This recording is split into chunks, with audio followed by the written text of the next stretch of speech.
Hello, kings and queens. You are absolute royalty. I hope you have been well. And a big shout out to my teasters. Thank you for always coming by. Now, I had another video that I was going to upload for today's Ask D segment, but some kind of way I overlooked Nicavia's email that she sent to me. She wanted me to talk about her ongoing child support saga. And she's a little bit torn. For those of you who are dealing with some child support issues, you may have a whole lot to say about this matter. There is a system in place. Some people say it's necessary. Other people say it's just hurting the situation and it's a trap and a never-ending cycle. We're going to talk about it. Let's talk tea.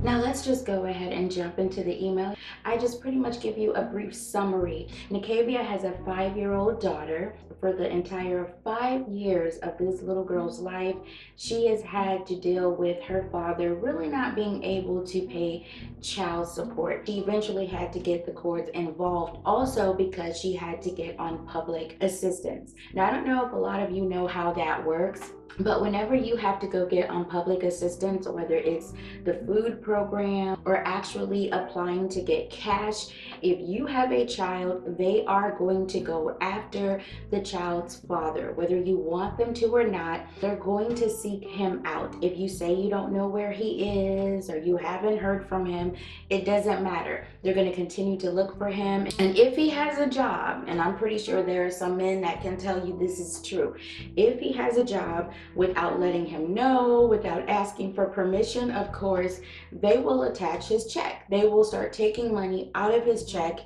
and it will be to repay the system for having to take care of your child. And so this is what happened in Nicavia's situation. She had to go down and get on assistance, and so I mean she pretty much had to comply. So here's the gist of everything. Nicavia is no longer on public assistance. She used to be. She also lived in another state, but still her child's father is not able to pay child support, and she's just wondering if she just should let it go, let him be a part of her daughter's life, and just don't even think about the money issue anymore. She has a really good job. She had to be on public assistance at one time, but now she's not. She also mentioned that he was incarcerated briefly one time for not paying child support, and she just doesn't really see how that helps the issue either, okay? Because if he is in jail, how can he work?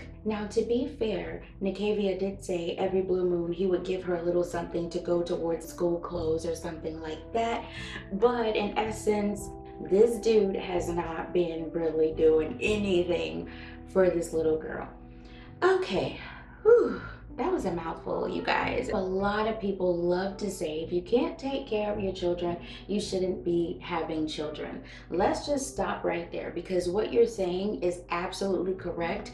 However, this type of thing is going to happen. So if, shoulda, woulda, coulda, we're done with that. The child is now here now. Whole lot of stuff coulda, woulda, shoulda been done. The child is here, so we need to deal with right now. I personally feel like child support is necessary. I just think there needs to be some balance. There needs to be someone there that judges each case individually. You know what I'm trying to say? Like, it shouldn't be just everything all in one cluster. And I know that's more time, that's more resource, and you have to hire more people to do that. So it's a lot easier just to say, what, he didn't pay child support, put him in jail. It's easier to say that. However, I do think personally that it should be judged on a case-by-case basis. It's not just black or white. There really is a gray area. Sometimes you've got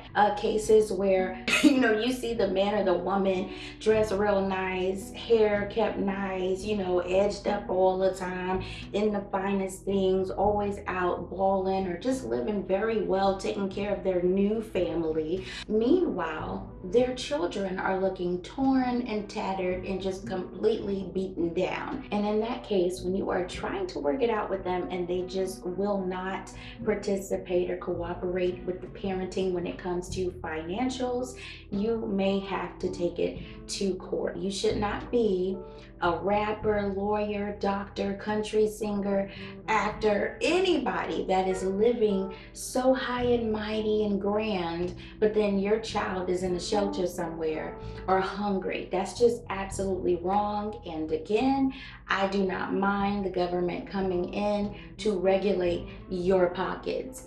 By that same token, there are a lot of men and women on child support that are having a really rough time and they're trying to do the right thing. Okay, I've heard of situations about men who couldn't get jobs because they have a criminal record. You may not have been a criminal, but we've all got some stuff that we wish that we had never done before. And it makes it really hard on them to find a job. And it's not just men with criminal records. There are people, period, that have had a very hard time finding a job. Maybe it's the area that they're in, okay? They don't really have any money to leave that area, but the job situation in that town or city just really isn't good. And as a result of them not having a job, not paying child support, their license gets suspended. So now they can't even get around to find a job. And everybody goes, well, catch the bus. Well, you still need bus money. And believe it or not, when you are broke, you are broke. They try to go out and walk and look for jobs that are nearby, but that isn't always successful. These people don't get a pass. That's not what I'm saying, but perhaps every case should be judged individually. I think a lot of people get sucked up in a system when you have parents who are trying their hardest to look for a job. They're showing up at the labor pool, they're going to temp agencies, they are putting in applications. I just think those are the cases we should judge individually and see what we can do to assist them. As for the young lady that sent me the email, listen, you should not make your decision based on what other people have done in the past or what other people tell you you should do. This is your call. You know if your child's father is out there actively looking for a job. Only you can decide what you need to do in this situation. Okay? Everyone else, definitely chime in. Let's have some intelligent conversation. Let me know what you think about this situation, and I will talk to you guys later.